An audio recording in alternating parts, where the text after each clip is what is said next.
जिज्ञासु मित्रों, बहुत बहुत अभिनंदन है आप सभी का दिव्य सृजन में। प्रत्येक दिवस की भांति आज फिर हम यहाँ पर लाइव चर्चा का कार्यक्रम शुरू कर रहे हैं और आज हमारे इस लाइव चर्चा का जो विषय है, मृत्यु का समय निश्चित होता है या सांसें। मृत्यु का समय निश्चित होता है या सांसें।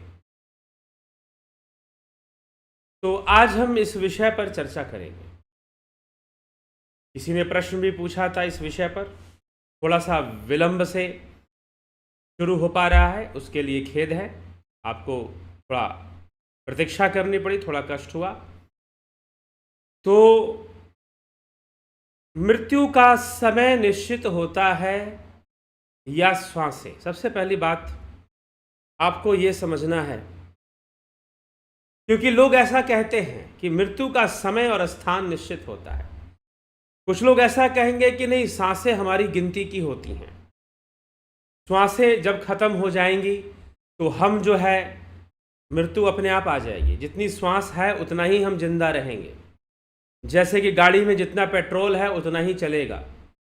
तो कुछ इस प्रकार की बातें लोग समझ कर चलते हैं। देखिए, अब इसमें शास्त्र विषय क्या है, शास्त्र क्या कहता है इस विषय में। क्या दोनों बातें गलत हैं? जी नहीं, दोनों बातें गलत नहीं हैं। दोनों बातें क्या बिल्कुल सही हैं?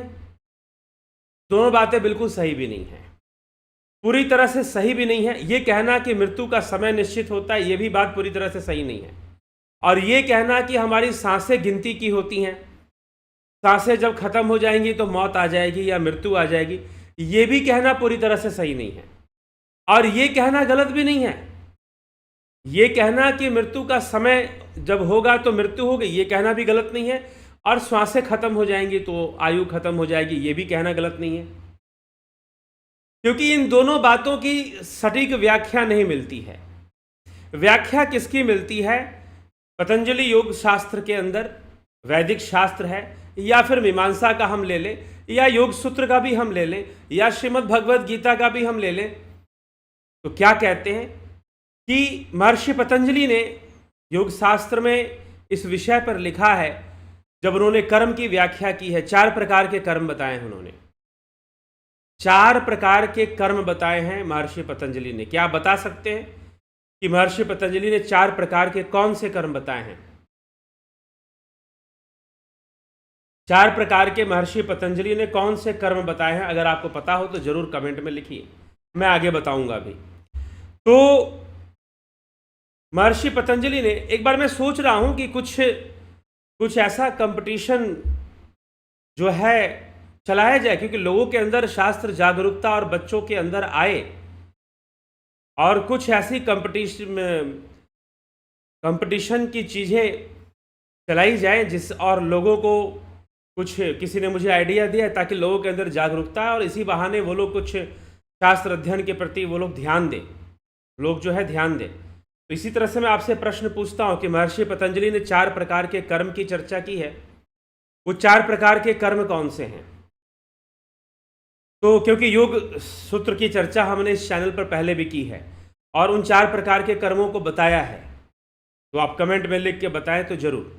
तो चलिए, इस विषय में योग शास्त्र का कहना क्या है कि कर्म के आधार पर 3 चीजें निश्चित होती हैं। योग सूत्र के दूसरे अध्याय साधन पाद में महर्षि पतंजलि ने कहा है कि कर्म के आधार पर 3 चीजें निश्चित की जाती हैं। कौन सी 3 चीजें कर्म के आधार पर निश्चित की जाती हैं? आयु, पहला तो आयु निश्चित की जाती है, जाति निश्चित की जाती है, और भोग निश्चित किया जाता है। 3 चीजें, आयु, जाति और भोग। इसका आधार क्या है? आपका कर्म है। जाति का मतलब यहां योनि से है। यहां जाति का मतलब, ये जो आजकल जो जातिवाद जो नेता लोग जो चलाते हैं कि ब्राह्मण को मंत्री बनाया कि नहीं, यादव को मंत्री बनाया कि नहीं, और ये जो दूसरे पाखंडी मीडिया वाले हैं, न्यूज़ वाले, ये लोग जनता को न्यूज़ सुनाते हैं कि मंत्रिमंडल के अंदर जो समीकरण बनाया गया है वो जाति आधारित बनाया गया है, ब्राह्मण को इतने पद दिया जा रहा है। कौन ब्राह्मण और कौन, सिर्फ कहने के लिए बातें रह गई हैं। कहने के लिए बातें रह गई हैं। अभी पीछे मुझे एक ऐसे ग्रुप मिला, आईटी सेक्टर में कुछ युवा मिले जो जॉब करते हैं, आईटी सेक्टर में जॉब करते हैं और सबकी सैलरी कम से कम 2 लाख 2.5 लाख इस तरह से मंथली सैलरी वाले लोग हैं। अब उसमें एक यादव है, एक ब्राह्मण है, दोनों बड़े ही अच्छे मित्र हैं और दोनों चिकन खाते हैं, दोनों चिकन खाते हैं, दारू भी पीते हैं। ठीक है, ये सब बातें बस नेताओं के खिलौने रह गए हैं ताकि जनता को कितना मूर्ख बनाया जा सके। और ये न्यूज वाले फिर उस ढंग से न्यूज दिखाते हैं कि मंत्रिमंडल में ब्राह्मण को ये अरे किसको मतलब है? इसको भूख लगेगी तो क्या वो खाना ये देख कर खाएगा कि मुझे कहां से खाना है और पानी कहां से पीना है? वो समय जा चुका है। लेकिन नेता लोग चाहते हैं कि वही समय बना रहे, क्योंकि पिछले कई दशकों से नेताओं को जातिवाद के नाम पर राजनीति करने की आदत पड़ी हुई है और वो नहीं चाहते हैं कि दुनिया बदले। हम हिंदू मुस्लिम की बात करते हैं तो सांप्रदायिक हो जाते हैं, लेकिन जैसे ही हम जातिवाद को फैलाने की बात करते हैं तो हम वो हो जाते हैं कि भाई ठीक है, हाँ बिल्कुल जातिवाद को समझ के चलना चाहिए। तो बड़ी विचित्र सी बात है और बड़े विचित्र से इस देश के नेता लोग हैं और अभी तक कोई ऐसा नेता सामर्थ्यवान नहीं है, ना उसके अंदर इच्छा शक्ति, ना वैसी सिद्धि कि इस लेवल को क्रॉस कर जाए। वो इस लेवल को क्रॉस कर कर वो कुछ काम करके दिखा दे, कुछ इसके विरुद्ध में जाके काम करके दिखा दे। इतना सामर्थ्य रखने वाले नेता अभी तक तो नहीं आए हुए। अभी तक उनको जातिगत समीकरण बनाने पड़ते हैं। ये दुर्भाग्यपूर्ण है, पूरे देश के लिए, मानवता के लिए दुर्भाग्यपूर्ण है। चलिए, ये जाति शब्द आया इसलिए मैंने इस विषय पर बोला।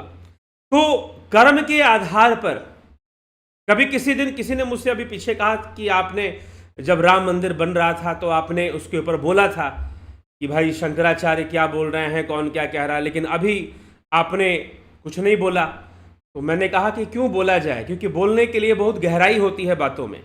हम ऊपर ऊपर से छिछली बातों को पकड़ते हैं सिर्फ, ठीक है ना। हम ऊपर ऊपर की बातों को सिर्फ पकड़ते हैं और गहराई जो ग्राउंड रियलिटी है उसको समझने की कोशिश नहीं करते हैं। और ऊपर ऊपर का जो हो हल्ला होता है उसी को लोग अंगूठे से व्हाट्सएप में एक ग्रुप से दूसरे ग्रुप में ट्रांसफर करते रहते हैं। ठीक है, तो इसीलिए ऐसे विषयों पर बोलना जो है, कई बार लगता है कि बस आदमी अपने मूल से जुड़ जाए, अपने मूल को समझ ले, वही सबसे बड़ी बात है। तो सारी चीजें अपनी आवश्यकता पर निर्भर करती हैं। तो कर्म के आधार पर महर्षि पतंजलि ने 3 चीजों को निश्चित किया है, आयु, जाति और भोग। आयु मतलब कि आप पहली बात, जाति, आयु और भोग ऐसे लिखा हुआ है, जाति पहले बताया हुआ है। तो जाति का मतलब कि आपका जन्म किस योनि में होगा, किस योनि में आपका जन्म होगा। ठीक है, क्योंकि योग सूत्र जिस काल में लिखा गया उस काल के अनुसार से जाति का अर्थ योनि ही निकलता है। जन्म, जाति जन्म से होती है और वर्ण व्यवस्था जो है वो कर्म से होता है। कौन कैसा कार्य कर रहा है, जो चमड़े का कार्य कर रहा है उसको कोई नाम दे दिया, लोहे का काम कर रहा है उसे लोहार कह दिया, मिट्टी के बर्तन बना रहा है तो कुम्हार कह दिया। तो कर्म के आधार पर वर्णों को बताया जाता है कि जैसा वो कार्य करते हैं उन्हें वो कैटेगरी दे दी जाती है। लेकिन जाति एक अलग विषय है, जाति जन्म से निश्चित, तो जन्म से। ठीक है, कनेक्शन फिर से स्टैब्लिश हो गया, डिस्कनेक्शन आ गया था, तो इसीलिए मैंने ये थोड़ा सा आपको स्ट्रीम में बीच में दिक्कत हुई होगी। तो कर्म के आधार पर शास्त्रों ने योग सूत्र में भी कर्म के आधार पर यह निश्चित किया गया है कि जाति, आयु और भोग, ठीक, जाति, आयु और भोग, ये 3 चीजें होती हैं, जाति, आयु और भोग। तो कर्म के आधार पर यह निश्चित होगा कि आपका जन्म कहां हुआ है, किस जाति में हुआ है, किस कुल में हुआ है, किस परिवार में हुआ है, और कर्म के आधार पर निश्चित होगा कि आपकी आयु कितनी होगी। कर्म के आधार पर निश्चित होगा भोग कैसा होगा, कितना सुख कितना दुख, एक समय में, एक टाइम पीरियड में कितना सुख कितना दुख। तो ये कर्मों के, और कैसा सुख कैसा दुख, सुख दुख दोनों ही आते हैं जीवन में, तो कैसा सुख और कैसा दुख, आते तो दोनों ही है सुख दुख। तो जाति, आयु और भोग,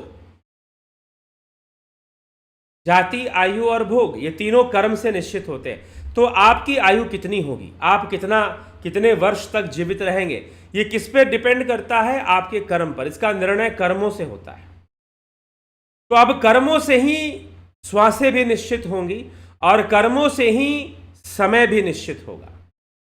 तो अब जो ये प्रश्न है कि क्या हमारी मृत्यु का समय निश्चित होता है या मृत्यु की सांसें, या हमारी सांसें गिनती की होती हैं, सांसें निश्चित होती हैं। निश्चित क्या होता है कि हमारी इतनी सांस चलेगी, इतनी सांस नहीं चलेगी, या फिर हमारा मरने का ये समय होगा, इस समय हम मृत्यु को प्राप्त हो जाएंगे। तो यह दोनों ही बातें जो है इस बात पर निर्भर करती हैं कि कर्मों ने क्या निश्चित किया है।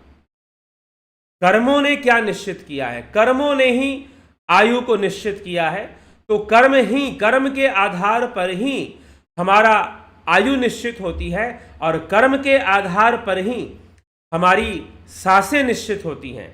कर्म के आधार पर ही वो समय निश्चित होता है, वो स्थान निश्चित होता है जब हमारी मृत्यु होती है।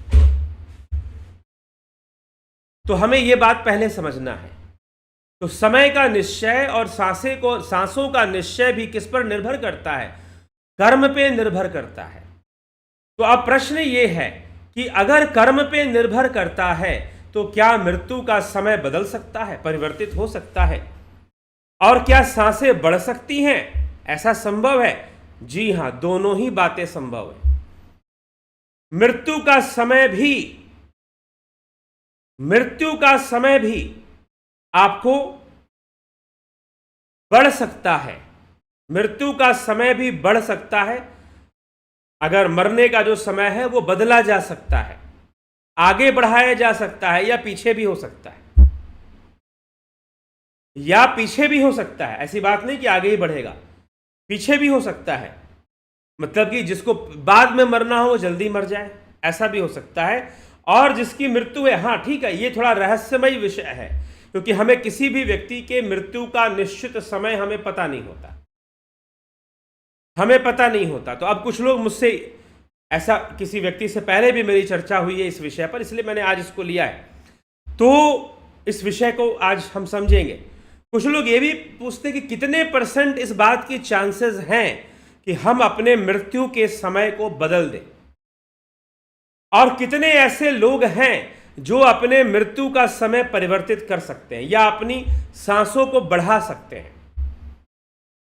कुछ लोग सांसों के बढ़ाने की बात करते हैं, तो वो कहते हैं कि आप नाड़ी शोधन कीजिए, प्राणायाम कीजिए, ध्यान कीजिए, शांत अवस्था में बैठिए, धीमी गति से श्वासों को लीजिए और छोड़िए, इससे आपकी आयु वृद्धि होगी। क्या यह गलत है? बिल्कुल गलत नहीं है। अगर आप ऐसा करते हैं तो यह भी क्रिया आपकी आयु को वृद्धि करती है। फिर दूसरा बात यह कि नहीं, मरने का समय तो निश्चित होगा। जी हां, कर्मों ने निश्चित कर रखा है। कर्मों ने मृत्यु का समय निश्चित कर रखा है, इसमें कोई संशय नहीं। लेकिन कर्मों को साधन बनाकर ही मृत्यु को टाला जा सकता है।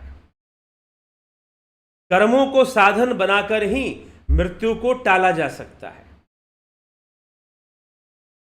ठीक है? तो कर्मों को साधन बनाकर हम मृत्यु को टाल सकते हैं। तो मृत्यु को टालने का तरीका क्या है? कई ऐसी कहानियां भी हैं जहां पर मृत्यु को टालने का विषय आता है, जैसे कि आदि गुरु शंकराचार्य की जीवनी हो गई। फिर आपके मार्कंड ऋषि ने महामृत्युंजय की साधना की, और जो है महामृत्युंजय क्या है, गायत्री क्या है, जो लोग ध्यान योग करते हैं वो इसके रहस्य को जान जाते हैं। और ऐसा नहीं कि वो रहस्य मैं बता रहा हूं, वो शास्त्रों में उसी ढंग से लिखा हुआ है, उसी तरह से। आत्मतीर्थ क्या है? अगर शिव महापुराण में आत्मतीर्थ की भी चर्चा मिल जाती है तो आत्मतीर्थ के बारे में भी बताया हुआ है। कितनी आवश्यकता है, बिना उसके मोक्ष तो संभव ही नहीं है। तो इस प्रकार से रहस्य सारे बताए गए हैं, लेकिन हम बस ऊपर ऊपर की चीजें पकड़ते हैं। हमारी समस्या ये है कि हम अधम गतिविधियों पर ज्यादा निर्भर हो जाते हैं। तो इसीलिए फिर मनुष्य फिर ये कंप्लेन लेकर आता है कि बहुत पूजा पाठ करके भी जीवन में शांति नहीं है, मन शांत नहीं हो रहा है। तो कहाँ से होगा जब हमने अपने मन को ही ऐसा बना के रखा हुआ है? तो रहस्य तो प्रकट किए गए हैं सारे के सारे। तो मार्कंड ऋषि का महामृत्युंजय साधना वह वही योग है जिसका वर्णन पतंजलि कर रहे हैं। हाँ, बस उसकी व्याख्या मंत्रों में कर दी गई है। ध्यान योग में यहां ध्यान लगाकर भर्गो ज्योति का ध्यान होता है। घट के भीतर ही गायत्री मंत्र उसी की व्याख्या कर रहा है। आप उस ज्योति का ध्यान नहीं कर रहे हो और आप सिर्फ जप करने तक सीमित हो। जप करना गलत नहीं है, रोटी रोटी बोलना गलत नहीं है, लेकिन रोटी खाना बंद कर दो और सिर्फ रोटी रोटी बोल के काम चलाओगे तो कहां से होगा? तो हमें विवेक से बातों को समझना है। लाभ अगर पूरा उठाना है तो हमें मंत्रों और शास्त्रों का सही रहस्य समझकर उन्होंने जो मार्ग दिया है उसको चलना, न कि सिर्फ ऊपर ऊपर से हमने कर लिया। तो इस प्रकार से हमें इसको समझना है और समझकर चलना है। तो कर्म के आधार पर जाति, आयु और भोग निश्चित हो जाता है। तो कर्मों से आयु निश्चित हो गई है, लेकिन आयु बदली जा सकती है। इसकी कितनी पॉसिबिलिटी है कि आप अपनी आयु बदल लो, इसकी पॉसिबिलिटी कितनी है? तो इसकी 50% इसकी संभावनाएं हैं कि आप जो है अपनी आयु को बदल सकते हैं। कम भी कर सकते हैं, बढ़ा भी सकते हैं। आपके कर्मों पर निर्भर करता है, आपके कर्मों पर निर्भर करता है। जैसे कि आदि गुरु शंकराचार्य ने का जो है सन्यास, जब उनकी मृत्यु थी, 8 वर्ष की उम्र में उनकी मृत्यु थी, लेकिन अगर वो सन्यास लेते हैं तो सन्यास योग से दुगनी आयु हो जाएगी, ऐसा वरदान था। तो दुगनी आयु उनके माता पिता को किसी ऋषि ने बताया था, किसी ज्योतिष ने, ऋषि ने बताया था कि अगर इसका सन्यास, अगर ये घर छोड़ देगा, अगर ये घर का त्याग कर देगा, गृह का त्याग कर देगा और सन्यासी हो जाएगा तो इसकी आयु बढ़ जाएगी। और ज्योतिष में ऐसे योग कई बार ऐसे बनते हैं जहां पर हमें संकेत किया जाता है कि भाई आप घर से दूरी बनाओ या फिर ऐसा जीवन जियो तो आपके लिए अच्छा होगा, या दान पुण्य करो, साधनारत जीवन जियो तो आपके लिए अच्छा होगा। ऐसी कई बातें हमारे सामने आती हैं। तो अगर ठीक है, वो थोड़ी सी सहायता हम उसमें ज्योतिष से भी ले लिया करते हैं, वो एक अलग बात है। तो अगर हम अपने, कुल मिलाकर ज्योतिष भी कर्म आधारित है, ज्योतिष की निर्भरता भी कर्मों के ऊपर है। अगर कर्म में परिवर्तन कर दिया जाए, बदलाव कर दिया जाए तो ग्रहों का प्रभाव भी बदलने लग जाता है। इसीलिए अलग अलग लोगों पर अलग अलग तरीके से प्रभाव रहता है, क्योंकि फाइनली कुछ लोग ये प्रश्न करते हैं कि हमारी कुंडली ऐसी बनी है या किसी की जन्म कुंडली ऐसी बनी है तो इसका मतलब कि उसके साथ वही होगा जो वहां पर है। जी नहीं, आपने इस बात की 100% पुष्टि ज्योतिष शास्त्र भी नहीं करता है। क्यों? क्योंकि शास्त्रों में पहले ही कर्म का आधार दे दिया गया है, पहले ही कर्म का आधार दे दिया गया। तो कर्म का आधार सर्वोपरि है। प्रत्येक जीव और जन्म लेने वाला जीव कर्म के आधार पर चल रहा है, और कर्म फल, एक्शन रिएक्शन, और संसार में कोई ऐसा एक्शन नहीं जिसका रिएक्शन क्रिएट ना हो, चाहे वो किसी भी रूप में हो रहा हो। कुछ लोग कहेंगे नहीं नहीं, हमारे अपने कर्मों का वो सब नहीं होता। क्यों नहीं होता भाई? मतलब कि तुम्हारे कर्मों के पीछे कोई कारण नहीं है क्या? ऐसी भी कोई चीज होती है जिसके पीछे कोई कारण ना हो? विदाउट काउज कैसे कोई चीज हो सकती है, या कोई काम हो सकता है, कोई घटना घट सकती है बिना कारण के? तो कार्य कारण सिद्धांत, सत्कार्यवाद, सांख्य दर्शन, यहीं से पूरी दार्शनिक चर्चा शुरू होती है। वैदिक दर्शन की दार्शनिक चर्चा ही कार्य कारण सिद्धांत से शुरू हो जाती है। ठीक है, तो हमें यह बात समझना होगा। तो मृत्यु का समय, इसकी संभावनाएं 50% है। 50% यह है कि भाई जिस समय पर मृत्यु निश्चित हो जाएगा। तो कई है बचपन में ही मृत्यु को प्राप्त हो जाते हैं, कई बार ऐसी घटनाएं हमें सुनने को मिलती हैं। लेकिन अगर व्यक्ति चाहे अपने कर्मों को ऐसी दिशा दे, अपने कर्मों को ऐसी दिशा दे, अपने कर्मों को ऐसा मोड़ दे कि वो मृत्यु जैसे प्रभाव से अपनी रक्षा कर सके। तो क्या यह संभव? देखो, मरना तो सबको है, मृत्यु तो सबको ही आनी है, ऐसी बात नहीं कि नहीं आनी है, लेकिन शरीर है, शरीर की अपनी सीमा तो होगी। हाँ ठीक है, कुछ रेयर एग्जाम्पल्स जो कि हम सामान्य जन के लिए नहीं मान सकते हैं, उसको योगियों के लिए कहा जाता है, सिद्ध योगियों के लिए, जिन्होंने कुछ ऐसे रेयर हैं। ऐसा नहीं कि हर एक सिद्ध योगी ऐसा करता है, कुछ ही सिद्ध योगी हैं जो ऐसे करते हैं, जो अपने शरीर को लंबे समय तक टिकाए रखने का प्रयास करते हैं। सब नहीं करते, क्योंकि सबको इच्छा नहीं है कि उस शरीर में बने रहें, और वो योगी करते भी हैं तो वो अपना अलग थलग रहते हैं। ऐसा नहीं कि शरीर को टिका के बनाए हुए हैं तो वो भोगों में लगे हुए हैं, ऐसा भी नहीं है। मृत्यु अवश्यंभावी है, और जिसके पास ज्ञान हो गया वो मृत्यु का भय खत्म हो जाता है, वो मृत्यु से डरता नहीं है। वो तो समझ जाता है कि मृत्यु एक परिवर्तन है, वो होके रहेगा, और कर्म आधारित परिवर्तन है, परिवर्तन आके रहेगा। It is a change, it is not A and. मृत्यु कोई अंत नहीं है, परिवर्तन है, बदलाव है, एक बहुत बड़ा बदलाव हम ये कह सकते हैं। जैसे कि हम एक घर छोड़कर किसी दूसरे घर में चले जाते हैं, एक जॉब छोड़कर किसी दूसरे जॉब को हम पकड़ लेते हैं, कुछ उस तरह से एक big change. Death is a big change, इसलिए एक ट्रांजिशन पीरियड है, एक संक्रांति काल है मृत्यु। ठीक, तो जो मृत्यु है वो आपके कर्म पर निर्भर है, और कर्म पर ही आयु और श्वासें, समय और श्वास भी कर्म पर ही निर्भर है। तो कितनी सांसें हैं और कितने किस समय है, तो समय निश्चित है कि सांसें निश्चित हैं, कर्म का आधार लेकर दोनों ही निश्चित हैं। और इतने मौका प्रकृति आपको जरूर देती है, प्रकृति आपको इतना मौका जरूर देती है कि आप इसमें भी थोड़ा बदलाव कर सको।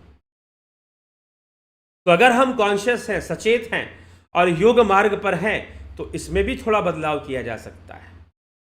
हम अपने पुण्य की वृद्धि करते हैं तो कई तरह के बदलाव किए जा सकते हैं।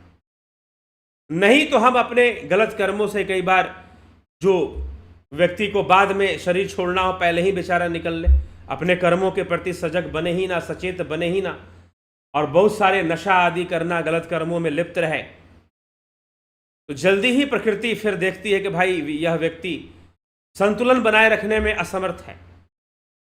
संतुलन से सब कुछ चलता है, यह शरीर भी संतुलन से ही चलता है, बैलेंस से ही चलता है।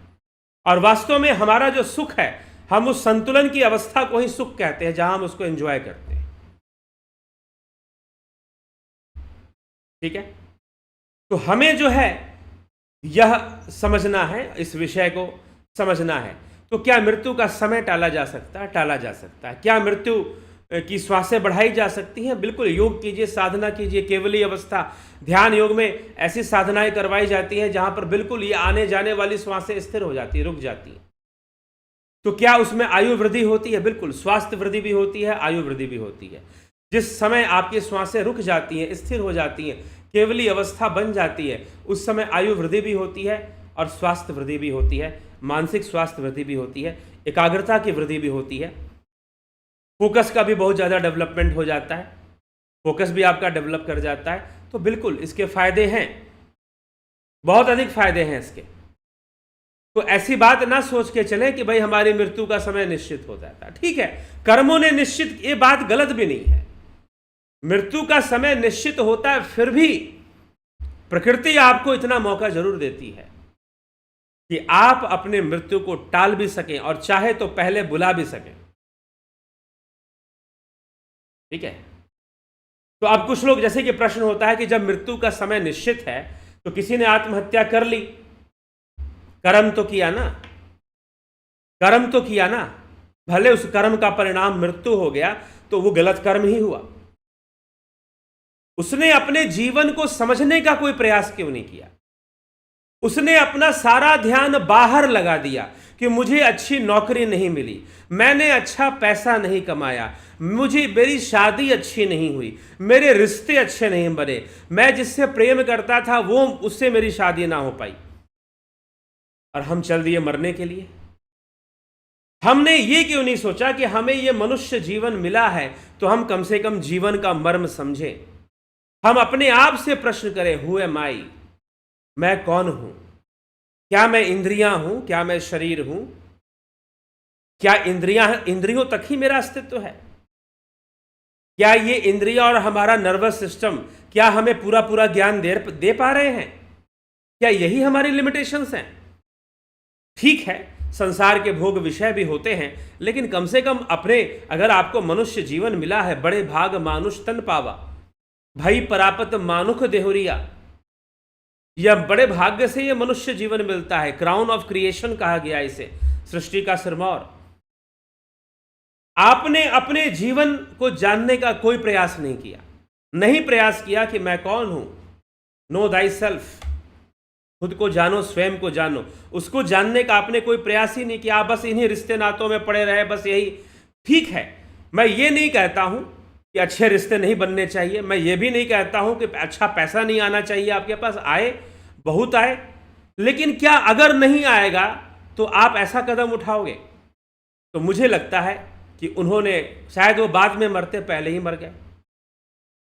तो कर्म आधारित है, तो इस चक्कर में मत पड़िए कि मृत्यु का समय निश्चित होता है। इस चक्कर में भी मत पड़िए कि सांसें गिनी हुई होती हैं, गिनती की सांसें होती हैं, नहीं, ये बातें भटकाती हैं। ये बात समझ लीजिए कि सारी चीजें कर्म पर आधारित हैं, कर्म पर आधारित है, और ऐसे कर्म किए जा सकते हैं जिससे कि आयु की वृद्धि की जा सके। भगवान राम बहुत लंबी आयु नहीं जिए थे ऐसा कहा जाता है, लेकिन कृष्ण लंबी आयु में रहे थे। कृष्ण जो थे उनकी आयु लंबी हुई थी, बताते हैं 120 वर्ष से भी ऊपर तक, आगे तक। वैसे कई योगी हुए जिन्होंने अपनी आयु को बहुत लंबा रखा। अभी वर्तमान आधुनिक युग की अगर हम बात करें तो 100 साल पहले, आज से तेलंग स्वामी थे काशी के अंदर, वाराणसी में, एक से एक रहस्यमय योगी वाराणसी में हुए हैं, काशी में। तो लगभग 250 वर्षों तक देवराहा बाबा थे, काफी लंबी आयु उनकी। कुछ लोग कहते हैं कि 1000 वर्ष से हैं, कुछ लोग कहते थे 500 वर्ष से हैं। 250 वर्ष तक उनके लिए भी कहा जाता था, और तेलंग स्वामी के लिए भी कहा जाता था 250 वर्ष तक वो जीवित रहे। तो इस प्रकार से लंबी आयु की ऐसी घटनाएं मिलती हैं। और आज कल भी मैंने कहा कि एक वाराणसी में योगी हैं, अभी भी वो 126 वर्ष उनकी उम्र हो चुकी है, जीवित हैं। तो योगी एक संतुलन के रहस्य को समझते हैं, वो संतुलन में विश्वास करते हैं, और हर मामले में वो एक संतुलन बनाते हैं। ऐसा नहीं कि वो संसार का भोग त्याग देते हैं, ऐसा नहीं कि वो स्वादिष्ट भोजन को खाना बंद कर देते हैं, नहीं, वो संसार का भोग भी भोग लेंगे और दीर्घायु भी हो जाएंगे, क्योंकि एक बहुत ही बारीकी से वो जीवन को समझते हैं। उन्होंने एक्सप्लोर किया है अपने लाइफ को। योग का उद्देश्य, अगर मैं एक वर्ड में कहूं, what is the purpose of being Yogi? Explore your self, explore your life. अपने लाइफ को समझो,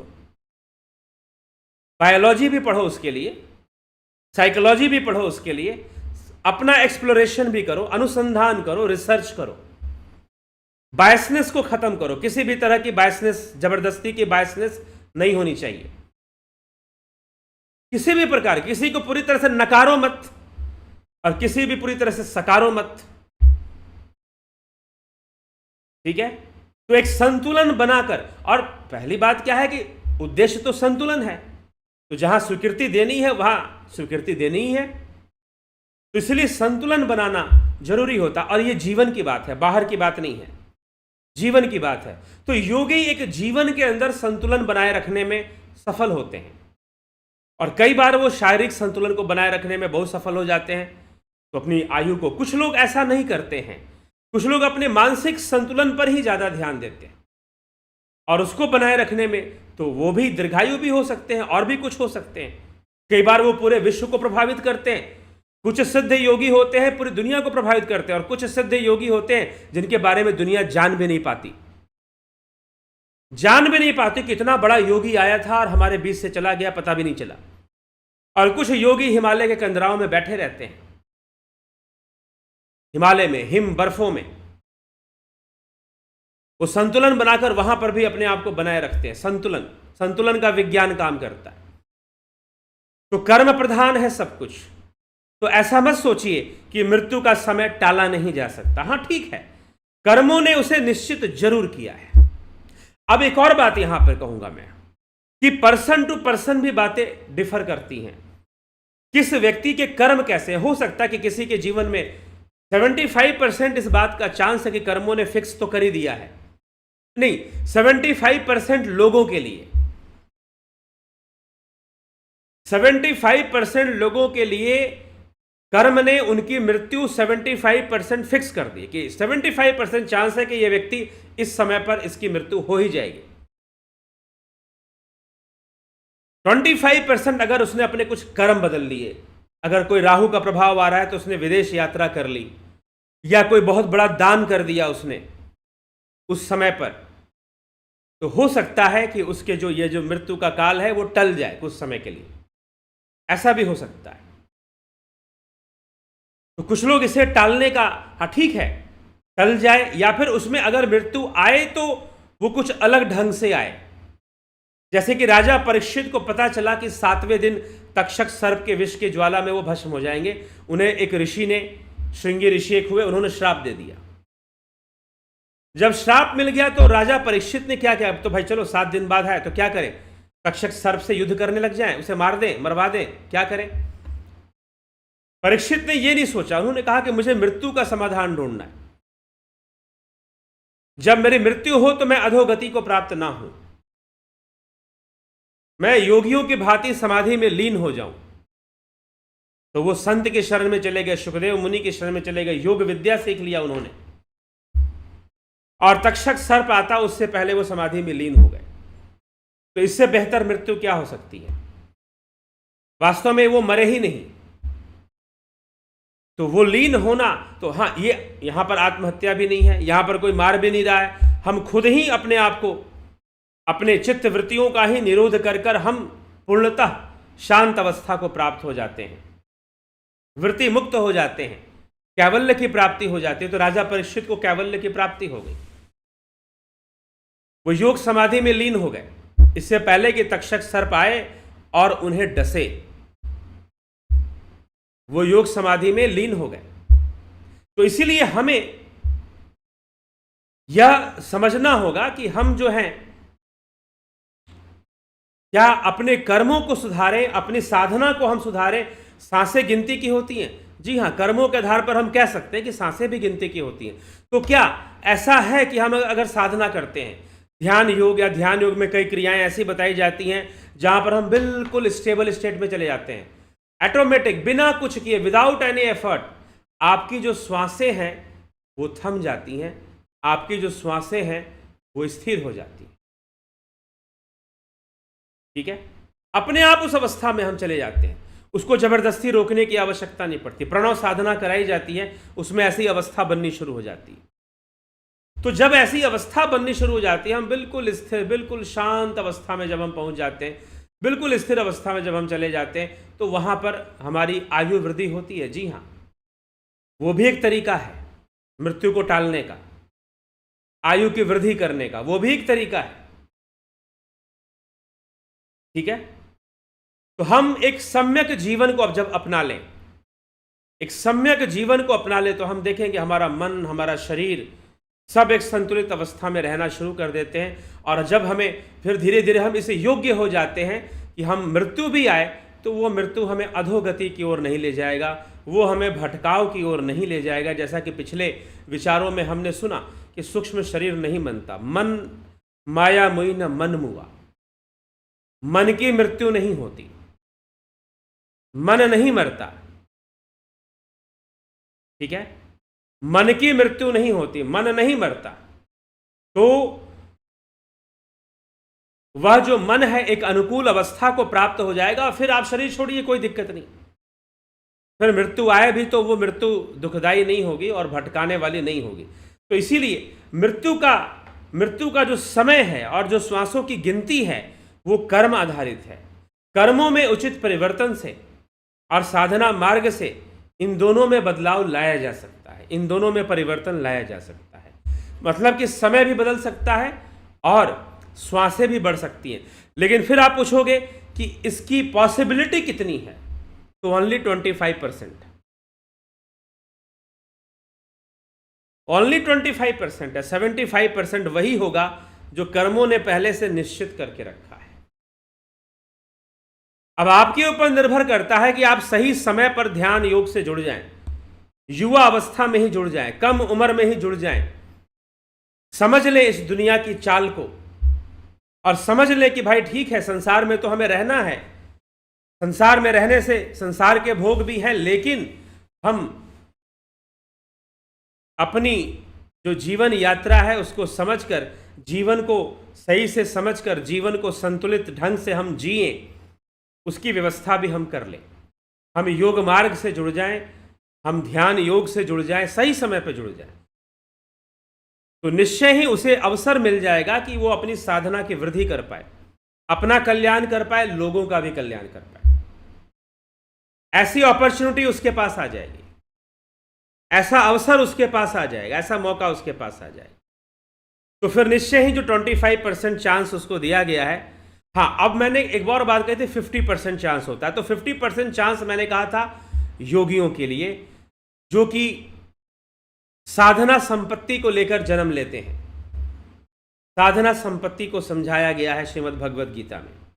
तो जो साधना संपत्ति के साथ जन्म लेते हैं, उनके लिए हम कह सकते हैं कि उनके पास पूरा आधा अवसर है इन सब चीजों में बदलाव लाने का। इन सब चीजों में बदलाव लाने का उनके पास 50% की अपॉर्चुनिटी होती है। लेकिन साधारण मनुष्य भी चाहे तो बदल सकता है,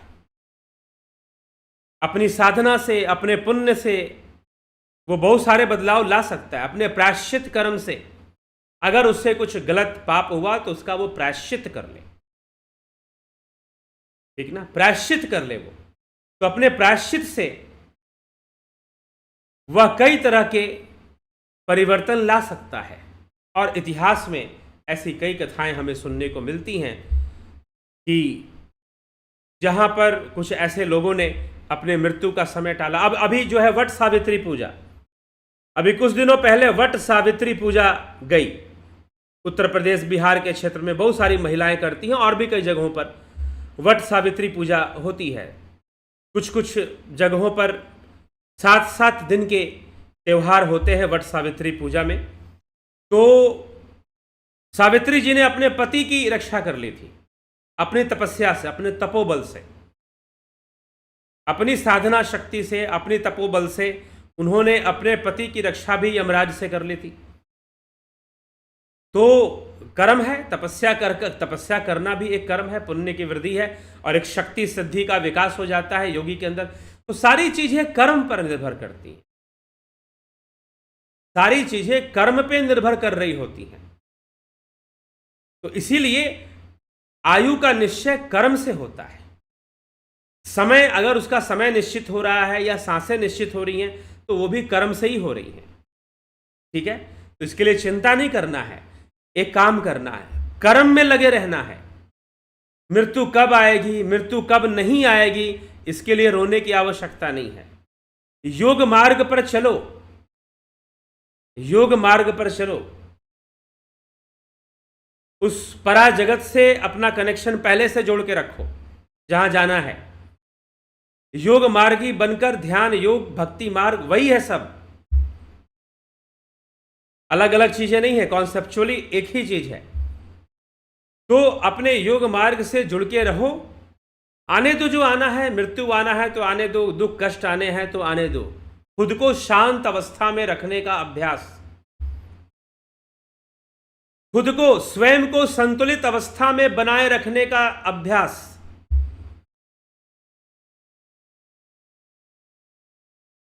अपने हृदय, अपने मन का जो एक मन का जो कमरा है उसके अंदर एक कमरा सिर्फ शांति के लिए रखो। संसार का काम करते हुए भी अपनी स्थिति को बनाए रखो, अपनी अखंडता को बनाए रखो। संतुलन बनाकर जीवन जीने का प्रयास करो। सारे कर्म को संतुलन के आधार पर निश्चित करो। खान पान हो, चाहे उठना बैठना, साधना, सब कुछ। 2-2.5 घंटे ध्यान योग के लिए निकालो। प्रतिदिन 2-2.5 घंटे का समय ध्यान योग में बैठो। एक बार नहीं बैठ सकते, दो बार में बैठो। नहीं तो कम से कम 1 घंटा तो जरूर निकालो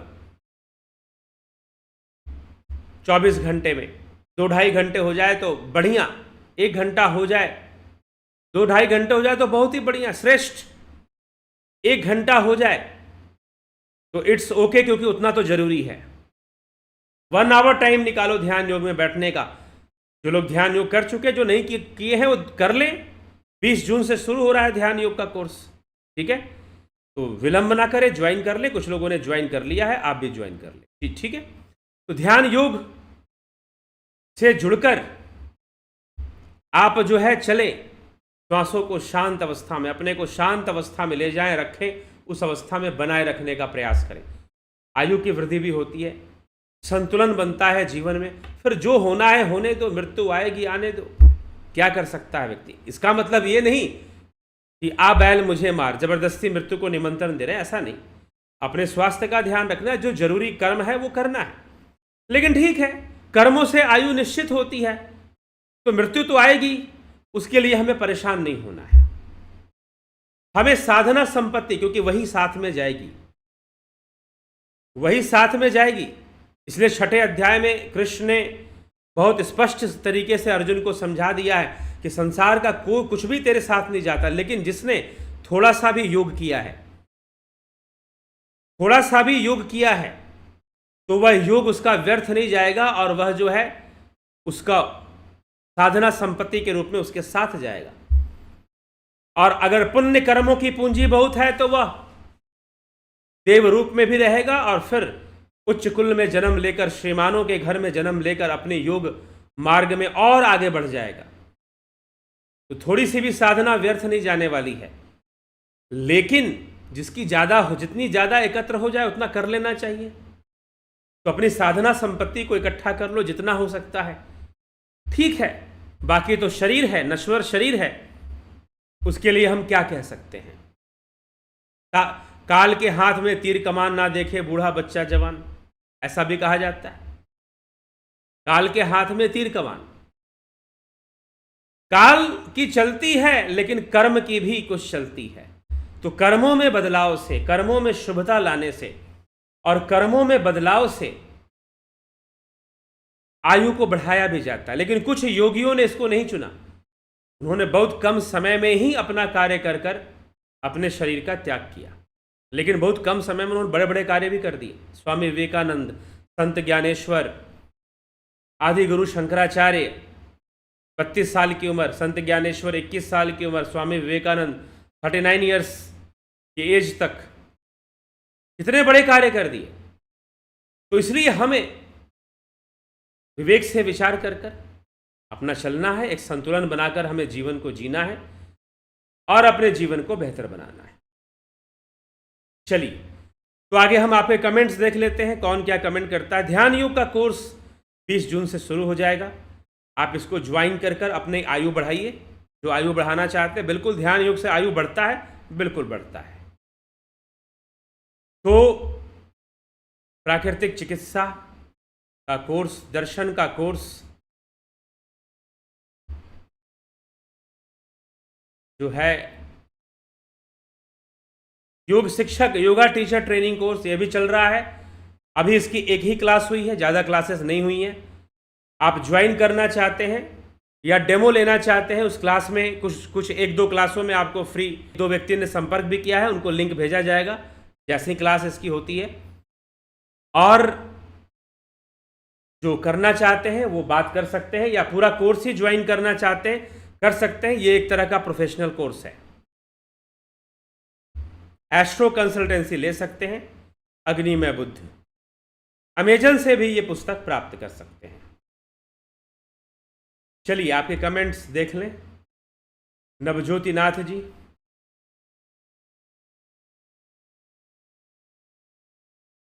नरेंद्र माखोड़े जी, विजय सिंह जी, ओम तत्सत, व्यास सिंह जी, किशोर वैद्य जी, योकेश खैरनर जी, राजू पाल जी, नथु सिंह जी, आशा रानी जी, रतन सिंह जी, लवकुश वर्मा, एके त्यागी जी, ओम तत्सत, विनोद कुमार सूद, विमला शाह, स्मिता सावंत जी, पिंटू वासवा जी, शिखर शर्मा जी, शेखर शर्मा जी, सविता नायक जी, बहुत अभिनंदन है। काशीनाथ जी, श्वेता राय सिन्हा, सत्य सनातन, AK भट्ट जी, पुण्य पाप पुण्य और पाप पुण्य और पाप मिश्रित।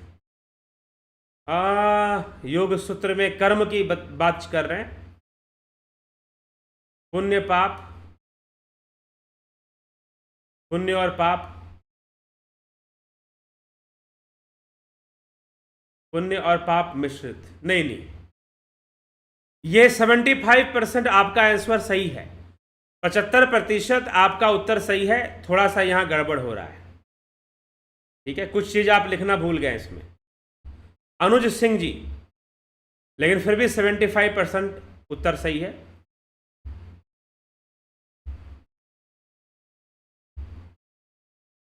चलिए, प्रभुदत्त शर्मा जी, बहुत अभिनंदन। रामविलास जी,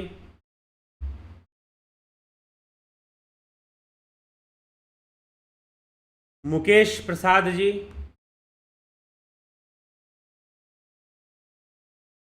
अभिनंदन है आपका। रतन सिंह जी, स्मिता सावंत, नैमितिक कर्म नित्य, नहीं, नैमितिक नित्य कर्म की चर्चा योग सूत्र में नहीं है, योग सूत्र में नहीं है, ठीक है। Sir, does parallel realities exist? Parallel, what do you mean by parallel realities? हाँ, parallel realities exist करती हैं, ठीक है, लेकिन आपने इस पैरेलल रियलिटी को कैसे समझा है उसको थोड़ा एक्सप्लेन कर देंगे, तो हम इस पर वीडियो बाद में बना देंगे। संचित कर्म विकर्म ने, ये श्रीमद् भगवत गीता में है, योग सूत्र में नहीं है। क्रियामान कर्म की चर्चा योग सूत्र में नहीं है, संचित प्रारब्ध की नहीं है, ठीक है। पतंजलि योग सूत्र इसकी व्याख्या नहीं करता है। पतंजलि योग सूत्र आपको 4 प्रकार के कर्म बताता है, कृष्ण शुक्ल, कृष्ण शुक्ल, अकृष्ण शुक्ल, ठीक है, ये 4 हैं। कृष्ण शुक्ल, पहला है कृष्ण, दूसरा है शुक्ल, तीसरा है कृष्ण शुक्ल, मतलब मिश्रित कर्म, पाप और पुण्य से मिश्रित कर्म। पहला, वही मैंने कहा AK भट्ट जी को कि उन्होंने 75% सही उत्तर दिया है, बस एक उत्तर वो लिखना भूल गए। तो पहला है कृष्ण, मतलब कृष्ण और शुक्ल, पाप और पुण्य, कृष्ण कर्म, शुक्ल कर्म, और शुक्ल कृष्ण मतलब मिश्रित कर्म। कभी हम इस पर चर्चा कर देंगे। पाप और पुण्य मिश्रित कर्म हुआ करते हैं। कई बार लोग ऐसे कर्म करते हैं जिसमें पाप भी होता है और पुण्य भी होता है। और चौथा कर्म, तो पहला पुण्य, दूसरा पाप, तीसरा पाप पुण्य मिश्रित कर्म, और चौथा होता है अकृष्ण अशुक्ल, ना तो वो पाप है और ना ही वो पुण्य है, दोनों ही कैटेगरी में नहीं आता। तो वहां पर योग सूत्र में लिखा गया है कि जो अशुक्ल अकृष्ण है वह सिर्फ योगियों के द्वारा होता है, जो निष्काम कर्म योग को समझते हैं, और जो निष्काम कर्म योग करते हैं मात्र वही ऐसा कर्म कर सकते हैं कि ना तो वो पाप की श्रेणी में आए और ना ही पुण्य की श्रेणी में आए। तो वो योगियों के द्वारा होता है, ठीक है। तो महर्षि पतंजलि ने योग सूत्र में 4 प्रकार के कर्म बताए हैं।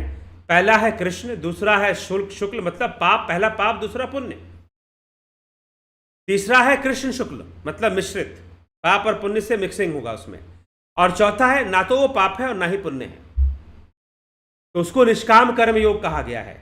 तो ना ही वो पाप है और ना ही वो पुण्य है, अकृष्ण अशुक्ल, ऑल अशब्द लगा दिया, अकृष्ण अशुक्ल, ना पाप ना पुण्य।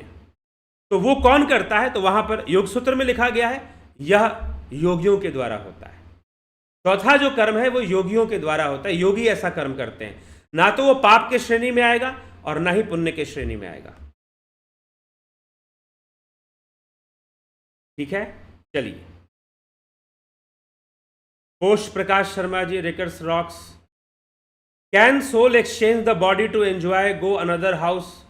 Can soul touch the money gold and enjoy? No, soul can, अगर आप सोल को आत्मा कहते हैं तो atma cannot touch, and atma do not touch, everything done by Atma itself, but it is not touching with any intention. It is completely intentionless, completely biasless, no biasness. Only दृष्टा, जो आत्मा है वो सिर्फ दृष्टा भाव रखता है, वो इसमें इन्वॉल्व नहीं हो रहा होता है। मन, अंतःकरण इन्वॉल्व होता है, माइंड इन्वॉल्व होता है, ठीक है। और soul exchange the body to enjoy go another house, no. Mind exchange करता है अपनी कामनाओं को पूर्ण करने के लिए सूक्ष्म शरीर। इसलिए पहले ही मैंने कहा, इसलिए कल भी मैंने पूछा था what do you mean by soul, because soul is the biblical word, soul is biblical word. तो according to Bible soul goes to hell, soul goes to heaven, but atma do not go to hell and heaven. Okay, atma according to Vedanta, atma do not go to hell and heaven. Atma is omnipresent element.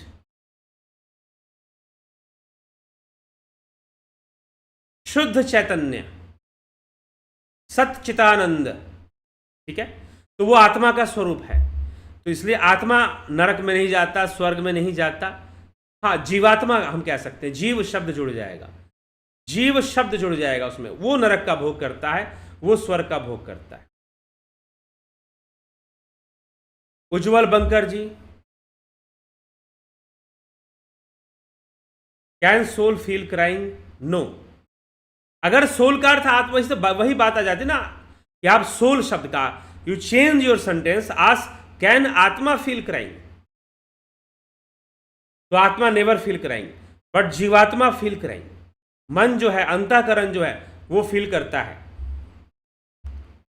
सम्यक जीवन जीने वाले लोग, सही बात है। विष्णुचंद्र मौर्य जी, चंद्रभान सिंह, शिवांक, मन और बुद्धि में क्या अंतर है? क्योंकि ये दोनों अलग बताए गए हैं शास्त्रों में। मन, बुद्धि, अहंकार को सूक्ष्म शरीर माना जाता है, बिल्कुल सही कह रहे हैं। मन और बुद्धि में अंतर है। मन वो है, मन क्या है? जिस विचार और जिस फीलिंग्स या जिस इमोशन की फ्रीक्वेंसी सबसे ज्यादा होगा, वही मन की स्थिति को निश्चित करती है। बुद्धि डिस्क्रिमिनेटिंग है। बुद्धि पूर्व संस्कारों के आधार पर डिस्क्रिमिनेशन करती है। What is right, what is wrong, what is desirable, what is not desirable. मान लीजिए कि आप किसी पार्टी में गए खाना खाने के लिए, आपका मित्र भी साथ में गया, दोनों ने खाना खाया। एक ने कहा कि सब्जी बड़ी स्वादिष्ट बनी थी, आपने कहा कि नहीं बहुत स्पाइसी था, बहुत मिर्च था, बहुत मसाला था, मैं तो इतना मसाला खाता नहीं, मुझे अच्छा नहीं लगा। उसने कहा कि नहीं मुझे तो बड़ा अच्छा लगा, मुझे बड़ा मजा आया उसी सब्जी के लिए। अब देखिए दोनों का मन अलग ढंग से काम कर रहा है, लेकिन ये डिसीजन कौन ले रहा है? ये डिस्क्रिमिनेशन कौन कर रहा है? बुद्धि कर रही है। किसके आधार पर कर रही है? पूर्व संस्कारों के आधार पर। तो बुद्धि क्या करती है कि जो पूर्व संस्कार हैं आपके, उसके आधार पर डिस्क्रिमिनेट करती है। हाँ, पहले से यह बता है हमें कि भाई वो जो व्यक्ति था वो कम मिर्च खाने वाला था, या आप जो थे कम मिर्च खाने वाले थे, आपका मित्र ज्यादा मिर्च खाने वाला, उसे घर में ज्यादा स्पाइसी भोजन किया जाता है, आपके यहाँ कम किया जाता है। आपके टंग को हैबिट नहीं है, आपके माइंड को भी हैबिट नहीं है बहुत ज्यादा मिर्च मसाला खाने का, तो आपके लिए वो स्वादिष्ट नहीं है। लेकिन ये डिसीजन बुद्धि ने लिया। बुद्धि ने आपको बताया कि भाई इसमें तो मिर्च मसाला बहुत है, ये तो हमारे अनुसार नहीं बना हुआ है। तो वो फ्रीक्वेंसी बढ़ गई। जब फ्रीक्वेंसी बढ़ गई तो माइंड बन गया। जिसकी फ्रीक्वेंसी, जो जिस थॉट की या जिस फीलिंग की या जिस इमोशन की फ्रीक्वेंसी सबसे ज्यादा होगी, वो आपके मन की स्थिति को निश्चित करेगा। लेकिन फ्रीक्वेंसी ज्यादा होना यह बुद्धि पर निर्भर करता है। वो पहले डिस्क्रिमिनेट करेगा, पहले वो बताएगा कि भाई ये चीज ऐसे है, उसके बाद उसकी फ्रीक्वेंसी बढ़ेगी। कई बार क्या होता है कि हम खाना खा रहे होते हैं और बातचीत भी कर रहे होते हैं, तो हम खाने के स्वाद पर ज्यादा ध्यान ही नहीं देते। इसलिए भीड़ भाड़ में लोग खाने को एंजॉय नहीं कर पाते। शांति से बैठकर लोग जब भोजन करते हैं तभी एंजॉय करते हैं। तो उनका, क्योंकि उनका जो दिमाग है बटा रहता है वहां पर, पूरा फोकस खाने पर। इसलिए खाना भोजन एकांत में और शांति से करना चाहिए। एकांत में कहने का मतलब कि दो चार लोग बैठकर खाएं, लेकिन बाजार में खड़े होकर खाना और ऐसे खाना में अंतर होता है। बस यही बात है। नूतन भट्ट जी, सविता नायक जी, सुना है ज्योतिष से मरने का समय, नक्षत्र, तिथि जानो, फिर उस वक्त संयोग से पहले कुंभक लगा लें, तो शरीर नहीं छूटेगा। अब जब तक वो तिथि नक्षत्रवार का संयोग नहीं आता तब तक योगी जीवित रहते हैं। बहुत सारे साधन हो सकते हैं, ज्योतिष कई साधन बता देते हैं। कई बार वो बता देते हैं कि इस समय पर आपको मृत्यु जैसी घटना घट सकती है, आप ऐसा कर लीजिए, आप स्थान परिवर्तन कीजिए, आप यहां चले जाए, वहां चले जाएं, कुछ कर लें। और भी कई छोटे मोटे उपाय हो सकते हैं, ठीक है। लेकिन प्रश्न ये है कि मनुष्य कितना चक्कर में पड़ेगा। अब राजा कंस कितना चक्कर में पड़ा रहा, कंस जो है कितना चक्कर में पड़ा रहा कि मौत को रोक देगा। उसने राजा परीक्षित का मार्ग नहीं चुना। अब यही बात है, सुन लीजिए कितना बड़ा अंतर है। हम भागवत कथा सुनते हैं लेकिन बस नाच गान करके आ जाते हैं। डिस्को डांस चलता है आजकल के भागवत में, डिस्को डांस चलता है, देखने को मिलता है, इसीलिए मैं बता रहा हूं। इस लेवल पर लोग गिर चुके हैं।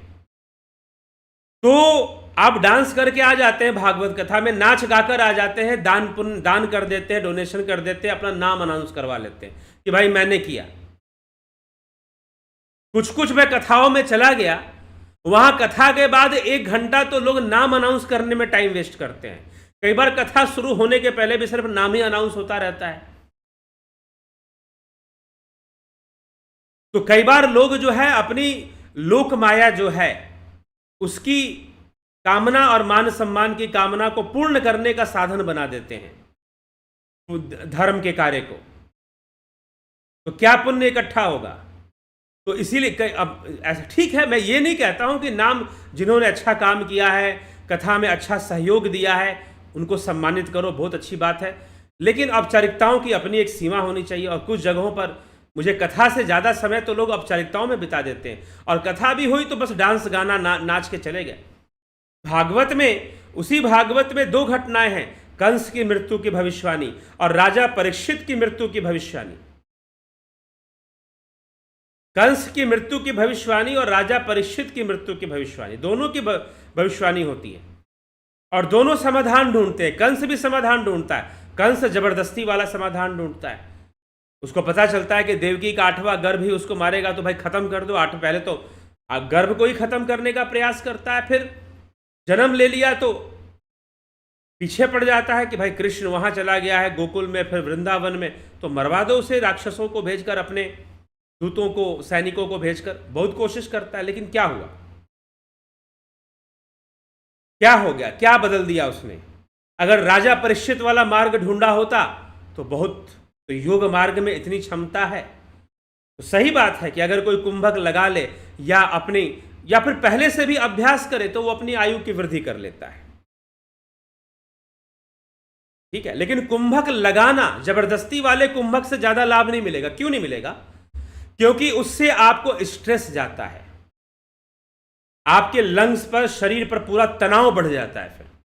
लेकिन जब आप ध्यान मार्ग में उतर जाते हो, ध्यान की अवस्था में उतर जाते हो, नाद, खासकर जो नाद ध्यान करने वाले लोग होते हैं ना, उनके लिए बड़ा सरल होता है। नाद में जैसे ही हम खोने लग जाते हैं, श्वासें अपने आप गायब होने लग जाती है। ये मैंने कई बार अनुभव किया। जहां पर नाद की इंटेंसिटी बढ़ती है, डिसअपियर, श्वासें गायब हो जाती है, लगता है ही नहीं अब। तो ऐसा केवली कुंभक जिसे कहा गया है, ऐसा कुंभक लग जाए तो संभव है। यही महामृत्युंजय है। ओम त्रयंबकम जजामहे सुगंधिम पुष्टिवर्धनम उर्वारुकमिय बंधनात् मृत्युर्मुक्षे मामता।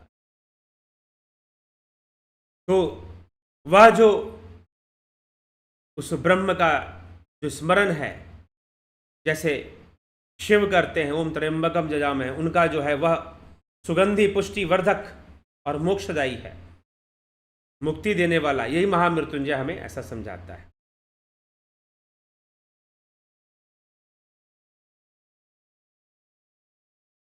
ठीक है, तो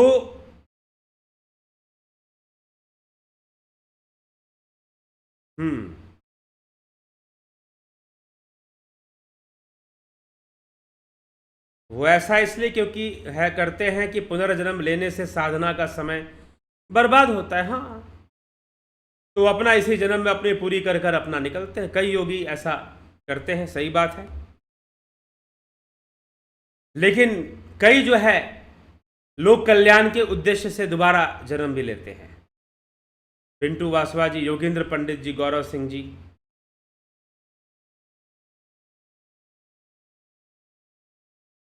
गुरु जी, क्या भगवान स्वयं ही जगत बनाए हैं? जगत का इस पे चर्चा बहुत हुई है, इस चैनल पे खूब चर्चा हम लोगों ने इस विषय पे की है। उपादान कारण क्या है, कैसे, इसको समझना पड़ेगा। अगर मैं कहूं कि ब्रह्म ही उपादान कारण है तो ये वेदांत की है, और अगर हम सांख्य के अनुसार देखें तो प्रकृति को उपादान कारण माना गया। प्रकृति के 3 गुणों को उपादान कारण माना गया है। प्रकृति के 3 गुणों से सारी सृष्टि हुई। भगवान कृष्ण ने भी इसकी पुष्टि की है श्रीमद् भगवद गीता में कि प्रकृति के 3 गुणों से सारी सृष्टि हुई है।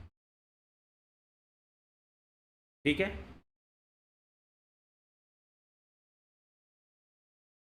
मृत्यु के बाद हम 15 दिन तक हम कर्म कांड करते हैं, 13 दिन तक, 12 और 13 दिन, कुछ परिवारों में 11 दिन का भी होता है, लेकिन 13 दिन, 15 दिन का तो मैंने अभी तक नहीं सुना है कहीं पर। हाँ, कुछ होता होगा, लेकिन 13 दिन ही मान्य है। 13 दिनों का हम जो है कर्म कांड जो भी करते हैं वो जीव की बिल्कुल सदगति के लिए भी होती है, अपने शुभ कर्मों के लिए भी होती है। तो कर्म कांड का उससे जीव की सदगति होती है। अरे भाई, कर्म कांड कर्म ही तो है।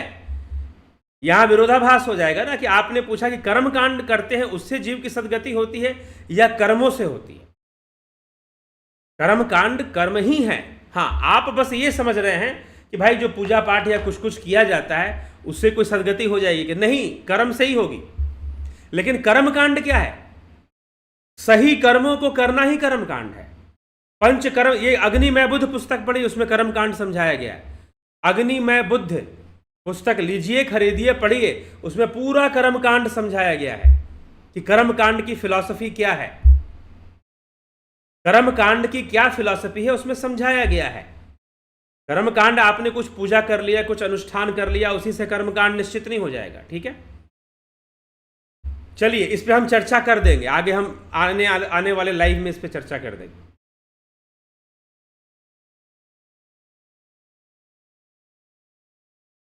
मां के गर्भ में जीव को उसके पूर्व जन्मों की यादें आती हैं, तो फिर भगवान जीव को क्यों याद दिलाते हैं? नहीं, भगवान कुछ नहीं करते इस विषय में। अगर आपको 10 साल पहले कौन सी घटना घटी, कोई बुरी घटना घटी, तो आपको याद आती है कि नहीं आती है? तो उसमें भगवान क्या कर दिया ये बताओ? भगवान कुछ भी नहीं करते इसमें। अभी अभी मैंने कहा कि इस संपूर्ण सृष्टि प्रकृति रूपी तत्व से हो रही है। प्रकृति ही उपादान कारण है, सांख्य शास्त्र यही कहता है। ठीक है, तो फिर भगवान क्यों याद, ये प्रकृति का सिद्धांत है। कोई भगवान कुछ याद दिलाने नहीं आते। ठीक है, पहले तो आप ये समझिए, अगर सनातन धर्म की रक्षा करनी है तो सबसे पहले सांख्य को समझो, क्योंकि सांख्य आपको यह समझाता है कि प्रकृति से सब कुछ हो रहा है। और 5वां अध्याय भगवान कृष्ण साफ कह देते हैं कि मैं कुछ नहीं करवा रहा किसी से, प्रकृति के गुणों के वशीभूत ही सारे लोग कर्म कर रहे हैं, मैं क्या करवा रहा हूं इसमें। तो ये मैं इसीलिए जो इस चैनल को सुनते हैं, कम से कम वो ये बात कभी भी नहीं कहेंगे कि भगवान ने ये करवा दिया, भगवान ने वो करवा दिया। अरे तुम अपने हाथ में जिम्मेदारी कब लोगे?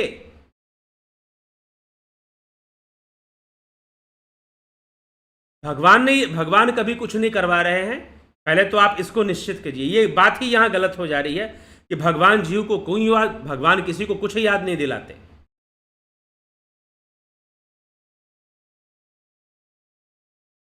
ठीक है, तो इसीलिए वह प्राकृतिक क्रिया है कि जहां पर याद आ जाए। और ऐसी बात नहीं है कि जन्म लेने के बाद, हाँ ठीक है, बहुत कुछ याद आना संभव नहीं होता है, लेकिन याद किया जा सकता है, पिछली जन्मों की बातों को जाना जा सकता है।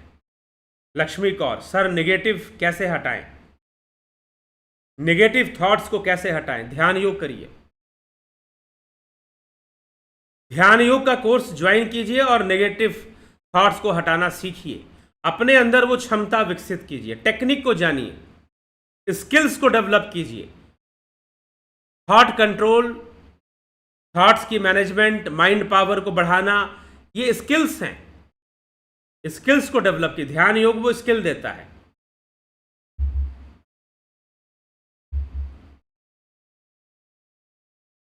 गुरुजी, जैसे आपने रामचरितमानस को समझाया वैसे ही हम सबके कल्याण के लिए हनुमान चालीसा को आसान करके मतलब सही समझाएं। ठीक है, एक दिन किया जाएगा।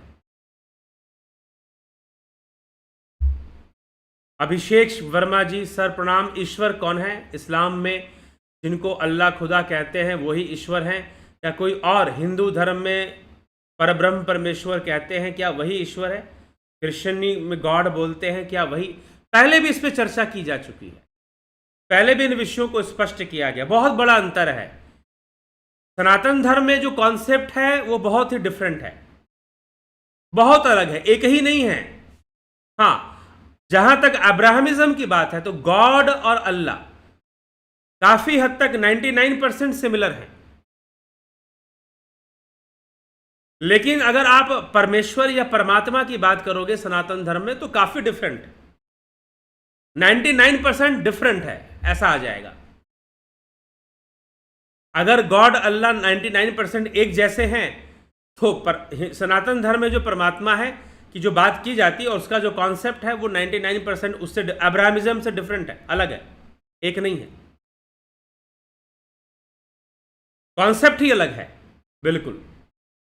इसीलिए अभी तो मैंने कहा ना कि मत बोलो कि भगवान ने ये करवाया, भगवान करवाता ही नहीं।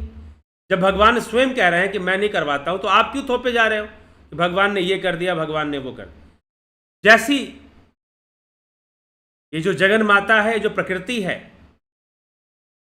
उसके गुणों के प्रभाव से ही सब कुछ हो रहा है और होता है। चलिए, अगर सब कुछ करता तो हमारे तपस्या करना, हमारी साधना, हमारे बहुत सारे जो पुण्य का क्या लाभ? मतलब कर्म से सब कुछ होता है। योग, अभी तो हमने चर्चा की कि जाति, आयु और भोग कर्म से निश्चित होता है, ये योग शास्त्र में लिखा हुआ है। ये तो नहीं कहा गया ना कि जाति, आयु और भोग भगवान ने निश्चित किया है। ना गीता ऐसी कहती है, ना पतंजलि का योग शास्त्र ऐसा कहता है, ना आदि गुरु शंकराचार्य की वाणी में कहीं ऐसा लिखा हो, कहीं नहीं लिखा। कर्म के आधार पर हमारा जाति, आयु, भोग निश्चित होता है, कर्म के आधार पर, ना कि भगवान ने करवा दिया। तो इसलिए पहले इसको सुधार कर लीजिए, इसमें सुधार लाइए।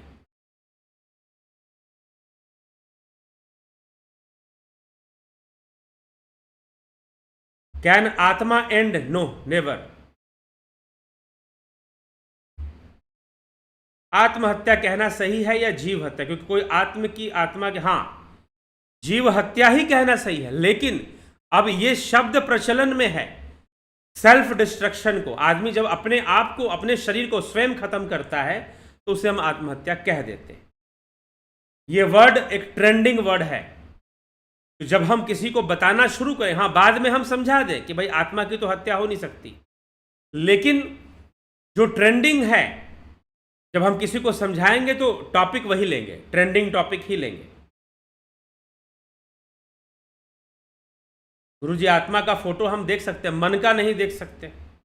हाँ, आप घोस्ट का कुछ ऐसे दावे किए जाते हैं कि कुछ थर्मल कैमरा से कुछ ऐसे चीजें निकाली जाती हैं।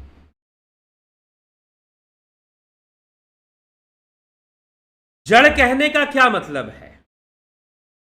क्या आपने जड़ कहकर प्रकृति का अर्थ समझ लिया? प्रकृति जड़ है, पुरुष चैतन्य है। प्रकृति क्रियाशील है और पुरुष क्रियाहीन है।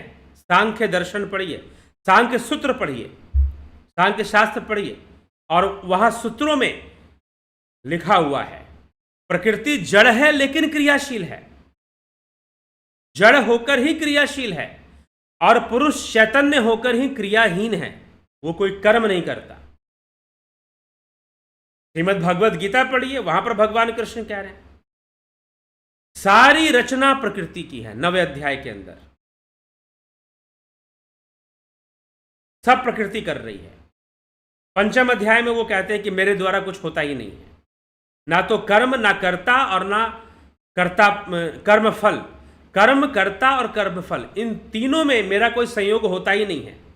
पंचम अध्याय 10वां श्लोक है संभवतः। तो वो करता ही नहीं है, प्रकृति सब कर रही है।